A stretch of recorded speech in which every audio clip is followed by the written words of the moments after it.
오랜만에 온 가족이 함께 예배드리니까 좋으시죠? 네, 좀 분위기가 좀 심란하긴 하지만 그래도 사람 사는 냄새가 나고 참 좋은 것 같습니다.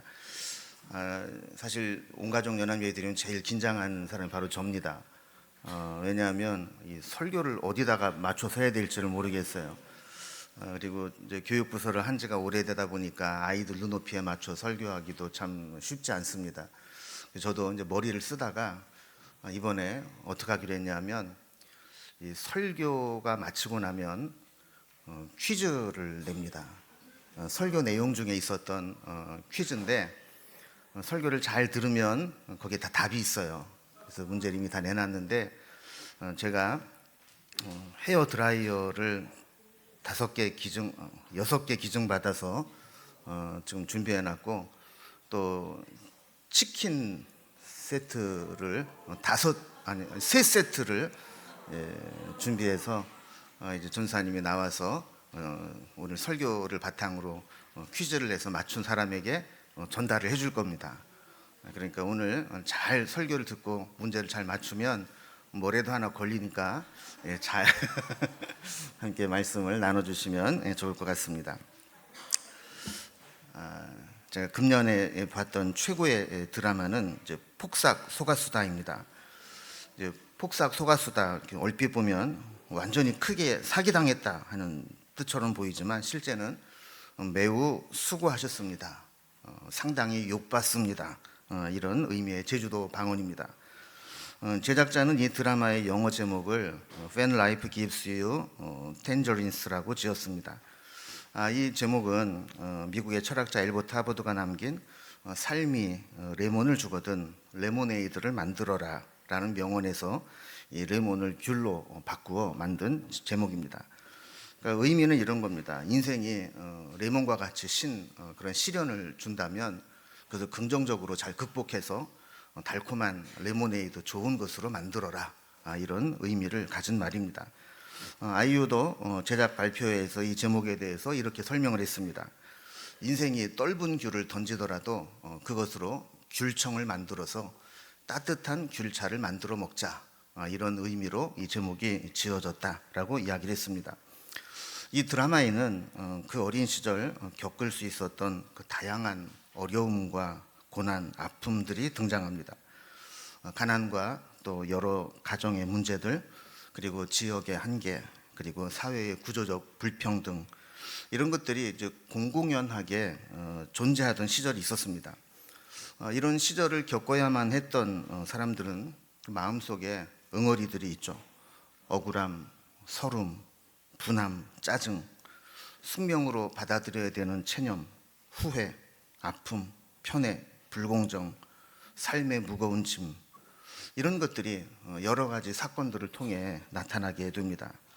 우리도 모두가 동일한 경험을 하는 것은 아니지만 어느 정도 인생을 살아오고 또 연세가 있으신 분들은 아마 그 드라마를 보면서 그래, 그때는 다 그러고 살았지, 이렇게 공감을 하게 될 것입니다.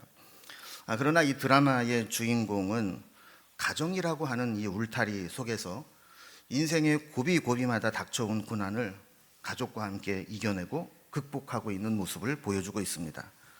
수없이 많은 레몬, 떫은 귤이 인생에 던져지지만 그것을 가정이라고 하는 이 울타리 안에서 레모네이드나 귤청으로 만들어내는 것입니다. 이 폭삭 소가수다라는 드라마가 넷플릭스에서 제작해서 공개한 드라마이다 보니까 공중파에서는 볼 수 없어서 아마 못 보신 분들이 많을 겁니다. 아까 우리 청년들이 광고하면서 달아요 그럴 때 웃었던 사람들은 그 드라마를 본 사람이고, 왜 웃는 거야 이런 사람 못 본 사람들이죠. 거기에 나오는 이제 명대사 중에 하나이고, 오늘 1층에 포토존에도 보면 그 폭삭 소가수다 그 제주도를 배경으로 배경을 남겼습니다. 함께 가족들끼리 또 지인들끼리 사진을 찍으면 좋을 것 같습니다. 이 드라마를 본 분들은 모두 적어도 중간중간 훌쩍거렸다. 또 어떤 사람들은 나는 어느 대목에서 통곡하며 목 놓아 울었다, 이렇게 이야기를 할 정도로 감동과 재미를 남겨준 드라마입니다. 젊은이들은 젊은이들대로 그 순수한 모습들을 흥미롭게 볼 수 있지만 이 드라마와 비슷한 시대를 살아왔던 분들은 그 드라마를 통해서 자신의 지나온 인생을 돌아볼 수 있었기에 감동과 눈물을 선사해 주게 됩니다. 그래서 이 드라마를 본 사람들은 아마도 그 드라마야말로 내 인생 드라마야, 이렇게 이야기하는 분들이 많을 겁니다.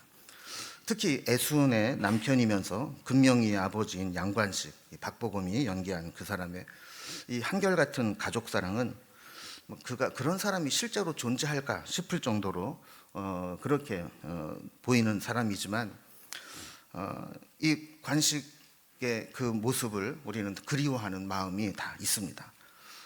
정말 무쇠처럼 우직하게 아내 애순 곁을 끝까지 지키고 또 딸 금명이에게 무한한 사랑을 쏟아내며 미련할 정도로 가족을 사랑하는 아버지의 모습이죠.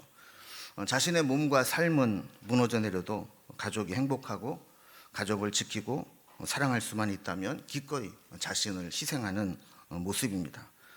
그 가정을 보면 세상적으로 크게 성공한 가정이라 말할 수는 없겠지만 아마 드라마를 본 사람들은 누구나 다 나도 저런 남편, 저런 아버지, 저런 가정에서 사랑받으면 좋겠다 하는 기대를 품게 될 겁니다.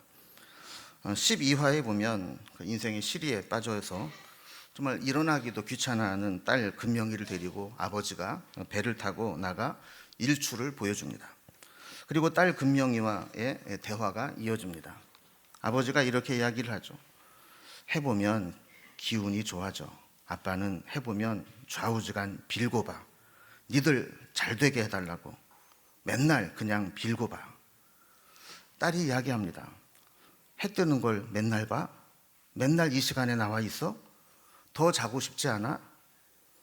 아버지는 이렇게 이야기합니다. 더 안 자고 싶은 놈이 세상에 어디 있어? 딸은 또 묻습니다. 근데 뭐 이렇게 혼자 일찍 배를 띄워? 맨날 어떻게 이렇게 살아? 그러자 아버지가 이렇게 이야기합니다. 아빠가 덜 자면 니들이 더 자고 살까 싶어서. 그런데 내 새끼들이 더 잘까 싶어서. 그럼 눈 떠져. 자기가 더 자고 싶고 편하고 싶은 마음이 있어도 내가 이렇게 고생하면 자식이 조금이라도 편할 수 있겠다 싶으면 그 새벽에도 눈이 떠지고 매일같이 새벽에 배를 띄울 수 있다는 겁니다. 13화에서는 결혼하는 딸의 새 출발을 보면서 딸에게 이렇게 이야기를 합니다. 금명아, 아빠 항상 여기 있어. 수 틀리면 빠꾸. 아빠한테 냅다 뛰어와. 이렇게 언제나 든든한 버팀목이 되어주고 기다려주는 아버지의 마음을 대변합니다. 또 사위 충섭이에게는 이렇게 얘기합니다. 너는 네가 뭘 받아가는지 아냐? 내가 너에게 나의 천국을 준다. 그러면서 자기의 천국과 같은 딸을 사위에게 넘기면서 눈물을 글썽입니다. 저는 이 드라마를 보면서 물론 작가가 대본을 잘 썼겠지만 예전 사람들이 지금 사람들보다 학벌은 좀 떨어질지 몰라도 인생의 깊이만큼은 현대인들과는 비교할 수 없을 정도로 깊었다는 생각을 많이 했습니다. 사람을 사랑하는 마음과 사랑하는 방식, 상대방을 생각하고 배려하는 이해심, 고난과 역경을 지나며 생겨난 인생의 통찰력, 이런 것들은 잔머리 굴리고 이기적으로 사고하기에 바쁜 현대인들은 억만금을 주고도 살 수 없는 소중한 정신적 가치라고 여겨집니다. 또한 시대와 지역을 초월해서 가장 소중한 가치는 가정이며 가족들 간의 절대적인 사랑이라는 것을 깨닫게 됩니다. 만약에 이 막막한 세상에서 가정이 없다면, 사랑으로 치유해주는 가족이 없다면 얼마나 힘겹고 삭막하겠습니까? 그래서 주님은 우리에게도 서로 주님의 제자들은 사랑하며 살라고 명령하셨습니다. 오늘 본문에도 보면 예수님은 34절에서 새 계명을 너희에게 주노니 서로 사랑하라. 내가 너희를 사랑한 것 같이 너희도 서로 사랑하라라고 말씀하십니다. 예수님은 우리를 사랑하시는 것처럼 우리도 서로 사랑하고 그것이 새 계명이라고 말씀하시면서 예수님처럼 사랑하며 사는 것이 우리가 지켜야 할 새로운 계명이라고 말씀하시는 겁니다. 오늘 본문은 예수님께서 이제 십자가에 달리시고 세상을 떠날 것을 염두에 두고 하신 말씀입니다. 이 말씀이 시작되는 13장 1절에 보면 그 상황을 이렇게 설명합니다. 6월절 전에 예수께서 자기가 세상을 떠나 아버지께로 돌아가실 때가 이른 줄 아시고 세상에 있는 자기 사람들을 사랑하시되 끝까지 사랑하시니라. 여기서 앞부분에 세상을 떠나 아버지께로 돌아가실 때가 이른 줄 아셨다. 이 말은 십자가에서 죽으심과 부활 후 승천하실 예수님을 염두에 둔 겁니다. 이제 예수님이 승천하시고 나면 제자들은 예수님 없는 세상을 살아야 되고 세상에 홀로 남겨지게 될 것입니다. 그래서 오늘 본문에도 보면 예수님의 죽으심과 승천하심을 생각하면서 제자들과 함께 계실 때 마지막으로 주신 말씀입니다. 죽음과 승천을 앞두고 예수님이 제자들에게 집중적으로 하신 말씀은 사랑하라라는 말씀이었습니다. 다시 1절 후반부에 있는 말씀을 보면 세상에 있는 자기 사람들을 사랑하시되 끝까지 사랑하시니라 그랬습니다.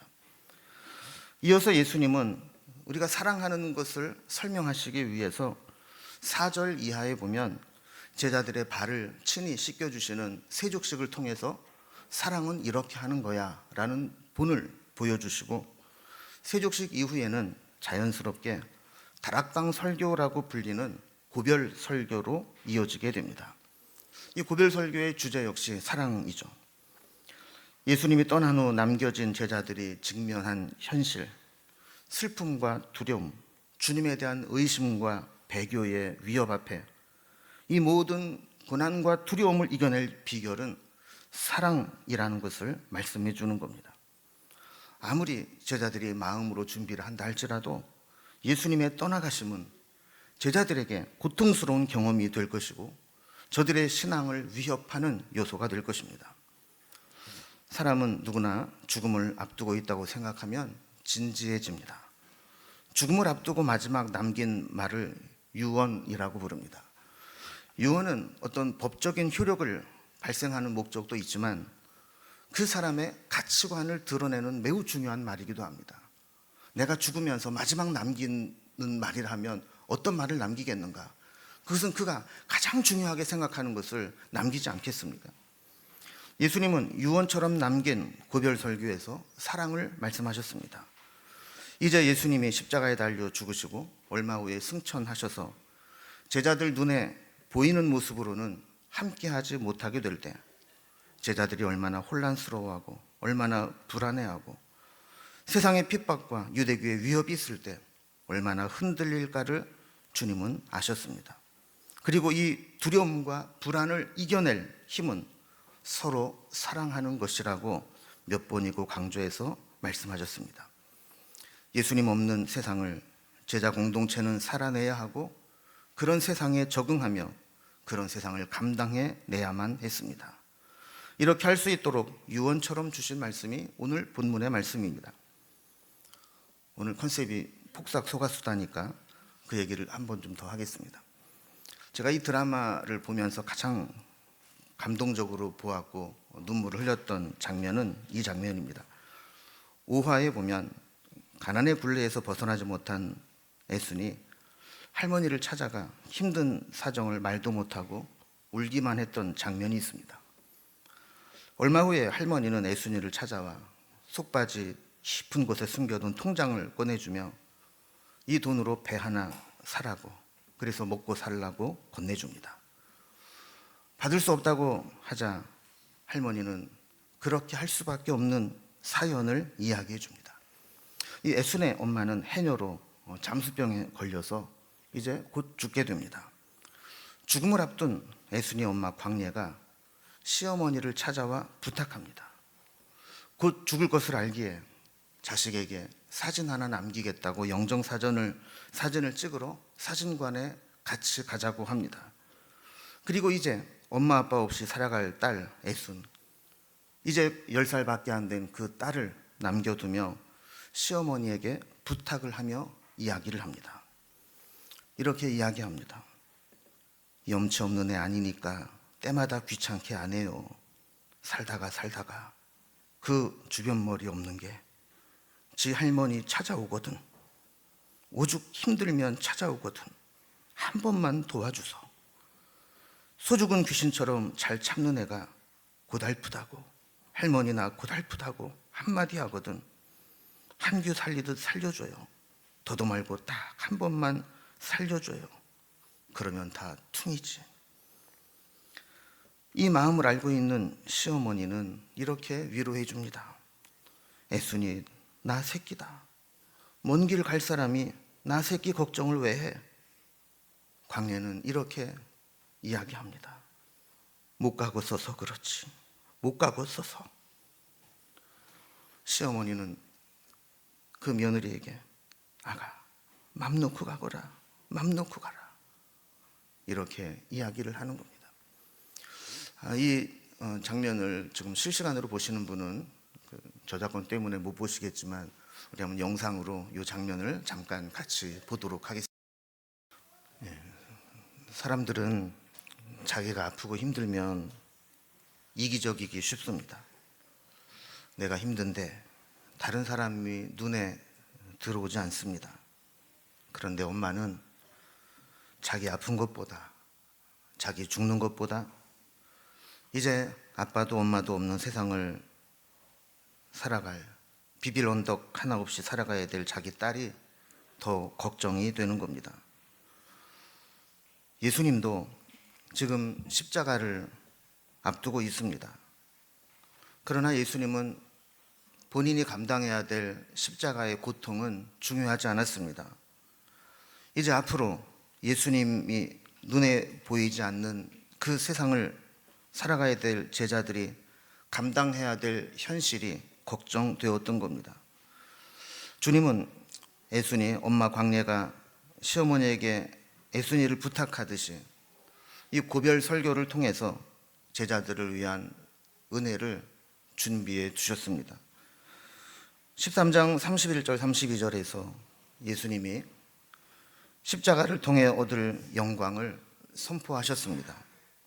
고난을 이길 힘은 그 고난을 이겨낼 때 얻는 영광을 기억하는 것입니다. 지금은 고통스럽고 힘들지만 이것을 견뎌낼 때 얻게 될 영광이 더 크다면 그 고난을 감당할 수 있다는 것이죠. 또 14장 1절에서는 예수님에 대한 믿음을 굳건히 하고 근심하지 말라고 말씀합니다. 근심이 몰려오고 믿음이 흔들릴 때 우리는 다시 하나님에 대한 믿음을 굳게 붙잡을 필요가 있는 겁니다. 또 14장 16절에서는 또 다른 보혜사인 성령님을 구해서 제자들과 함께 있도록 도와주시겠다고 말씀하셨습니다.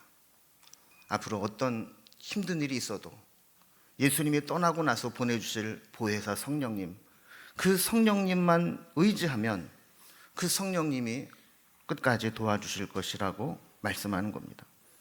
그리고 17장에서는 제자들을 위한 대제사장적 기도라 불리는 기도를 올려주십니다. 이 모든 것들이 육신으로 함께 하시던 예수님이 없는 세상을 살아가야 하는 제자들을 위해 예수님이 마지막에 준비해 놓으신 은혜입니다. 오늘 본문도 그중 하나입니다. 이제 그들이 이 힘든 현실을 이겨낼 수 있는 비결 중에 하나는 제자들끼리 서로 사랑하는 것입니다. 제자들이 서로 사랑하고 격려하고 위로하고 지지해 주는 것, 그것이 눈에 보이는 예수님이 없는 세상을 이겨낼 비결이라는 겁니다. 그리고 34절을 다시 보면 새 계명을 너희에게 준다고 하시면서 서로 사랑하라고 하셨습니다. 사랑하라는 계명은 없던 계명을 예수님이 새롭게 제정해 주신 것이 아닙니다. 마태복음 22장 36절에서 율법학자가 예수님을 찾아와 어느 계명이 크냐고 물었을 때 37절에서 계명을 요약해 주셨습니다. 내 마음과 목숨과 뜻을 다해 하나님을 사랑하는 것이 가장 큰 계명이다. 그리고 39절에서는 이웃을 자기과 같이 사랑하는 것, 그것이 두 번째 계명이다.